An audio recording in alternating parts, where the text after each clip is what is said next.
जगन्नाथ बाबा मुझे कुछ नहीं चाहिए, बस मेरी माँ को भूखा मत सुलाना। उसी रात मंदिर के पुजारी को सपना आया। उन्होंने देखा कि भगवान जगन्नाथ मुस्कुरा रहे हैं और कह रहे हैं कि मेरी बेटी बाहर बैठी है, क्या मेरे घर में अन्न नहीं है।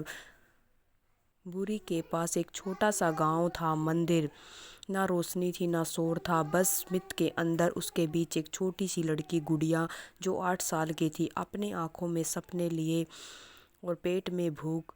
उसके पिता मछुआरे थे। समुद्र ऊंचे सब कुछ छीन चुका था, नाव भी जाल में थी। एक दिन उन्होंने अपनी माँ और बेटी दोनों एक दूसरे के घर काम करके जीवन काट रही थी। माँ अक्सर कहती थी कि बेटा, भगवान देख रहे हैं, लेकिन गुड़िया के मन में एक ही सवाल था, अगर भगवान सब देखते हैं तो वो क्यों नहीं आते। बारिश वाली रात, एक दिन तेज बारिश हो रही थी। माँ बीमार थी, घर में चूल्हा नहीं जला था।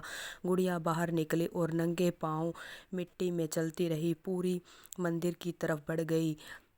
रात थी, मंदिर बंद था। छोटी सी लड़की की प्रार्थना की, भगवान।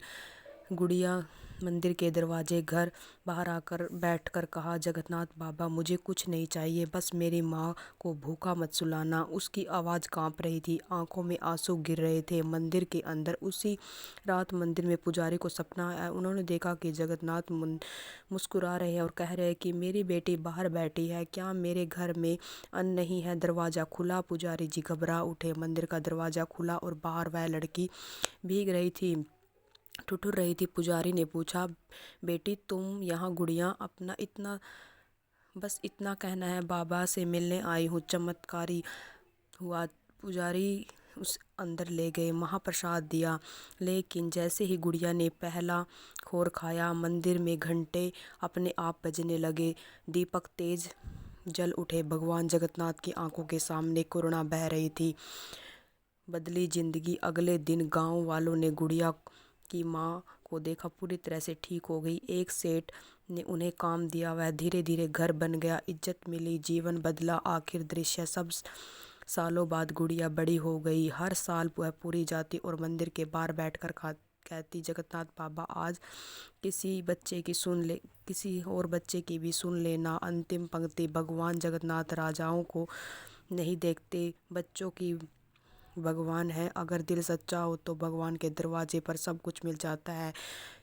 आ, क्यों आप जानते हैं भगवान नाथ जगन्नाथ समुद्र में श्री कृष्ण भगवान जी का दिल कैसे मिला था? आज भी वह कहा जाता है कि बहुत समय पहले द्वारका युग में भगवान श्री कृष्ण धरती पर अवतार के लिए हुए थे। उनकी लीलाएं, ज्ञान, भक्ति पूरे संसार में अलौकिक है, लेकिन जैसे सभी गुणों का अंत हो रहा है, वैसे ही इस युग का अंत भी निकट है।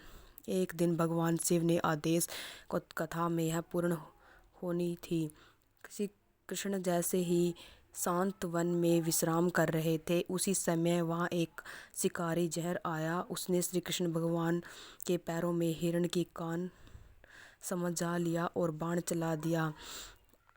बाण लगते ही श्री कृष्ण भगवान के दिव्य देह का अंत हो गया। यह घटना द्वार युग को समाप्त करने की चेतावनी देती है। जब अर्जुन ने कर्दन के साथ कृष्ण का अंतिम संस्कार किया तो दिव्य चमत्कार हुआ था। श्री कृष्ण का हृदय पूर्ण रूप से नहीं जला था, शव के अन्य हिस्से भस्म हो गए थे, परंतु हृदय अशून्य बना रहा। कथा कहती है कि उसे हृदय की ऊर्जा इतनी प्रबल थी कि आग को नष्ट नहीं हुई। अर्जुन ने उस हृदय को अलौकिक कर्म के अनुसार हर लकड़ी के तख्ते पर रखकर नदी में बहा दिया। हृदय लकड़ी के तख्ते पर असुरक्षित रूप से बंधा हुआ था। वह धीरे धीरे समुद्र तक बहता चला गया। समुद्र की लहरें इतनी पूरी उड़ीसा के किनारे तक ले गई। समुद्र के किनारे आदिवासियों ने उसे बासु रहता था, जो उस क्षेत्र में निवास करते थे। एक दिन उनके सामने किनारे नीले रंग की लकड़ी का टुकड़ा पाया, जिसे प्रकाश से अद्भुत चादर फैल गई। उसने समझा कि साधारण चीज नहीं है, यह दिव्य वस्तु है। उसने उस लकड़ी को नीला माधव कहा और उसकी पूजा करने लगे। समय के साथ नीले माधव की श्रद्धा से पूजा होने लगी, धीरे धीरे प्रतिष्ठा मानी जाने लगी। राजा इंद्रधनुष के सपने में भगवान प्रकट होकर नीली माधव की लीलाओं के बारे में स्थापित हुए। राजा ने अपने पुजारी की विद्यापति को भेज दिया, जहाँ विद्यापति माधव के देखने आया और आदिवासी ने कहा कि तुम्हें आंखों पर पट्टी बांधकर मार्ग का अनुसरण करना चाहिए। इसे देख रहे हैं। विद्यापति ने नियम स्वीकार कर लिया। आदिवासी द्वारा अंधेरी यात्रा करवाई गई। उन्हें नीला माधव को खोज निकाला। राजा ने नीलम माधव के पास पहुंचकर समझाया कि यह केवल एक मूर्ति नहीं है, हृदय का दिव्य रूप है। इस तरह से उसका भगवान का सिमरन किए जाने लगा। यह कथा कहती है कि हृदय आज भी जगन्नाथ मंदिर में सुरक्षित है, इसीलिए भगवान की धड़कन उनके हृदय को छू जाती है। बिना किसी वैज्ञानिक और यंत्र के वह जीवी जैसा अनुभव होती है। मूर्ति को बदला नहीं जा सकता, चाहे युग बदल जाए, परंतु भक्ति, प्रेम, आत्मसमर्पण शक्ति जीवित रहती है। यही भावनाएं जगन्नाथ रूप में हमारे सामने विद्यमान है। ऐसे भगवान के कई रूप हैं। प्यार, प्रेम, शक्ति, आशा प्रदान करते हैं। अंत में यही संदेश मिलता है कि भगवान हर जगह विराजमान होते हैं।